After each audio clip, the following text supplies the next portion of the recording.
Lição de segunda-feira. E o título de hoje, Talentos Entregues. Quero ler para vocês aqui no meu comentário de Mateus de Hernandes de Dias Lopes, ali falando a respeito do que nós estamos estudando. Ele diz assim, olha, depois de falar de si mesmo como noivo, agora Jesus se apresenta como um homem de negócio que partiu para fora de sua terra.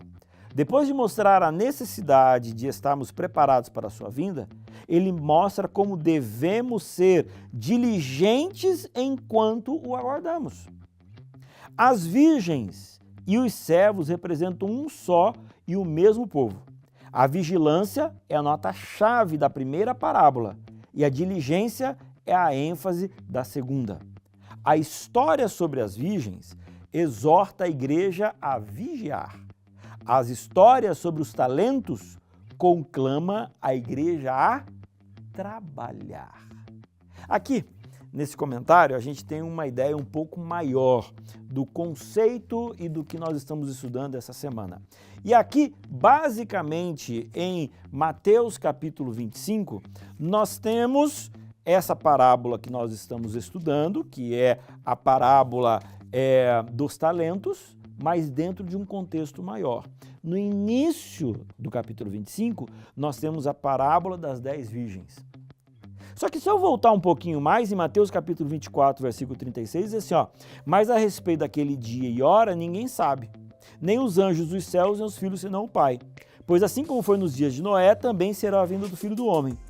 Porquanto, assim como nos dias anteriores ao dilúvio, comiam e bebiam, casavam e davam-se casamento, até o dia em que Noé entrou na arca. E não perceberam, senão quando veio o dilúvio e os levou a todos, assim será também a vinda do Filho do Homem.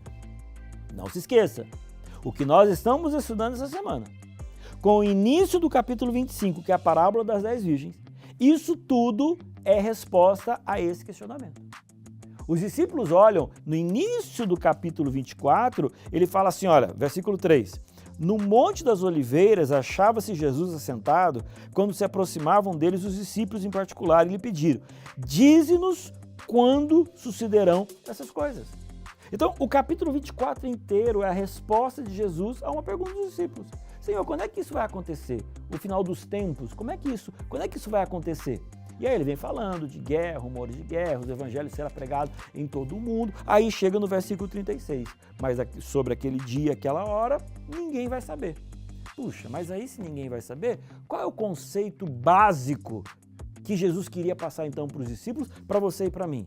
Ele queria dizer assim, olha, eu não vou dizer nem o dia e não vou dizer nem a hora, para que você possa estar preparado todos os dias e todas as horas.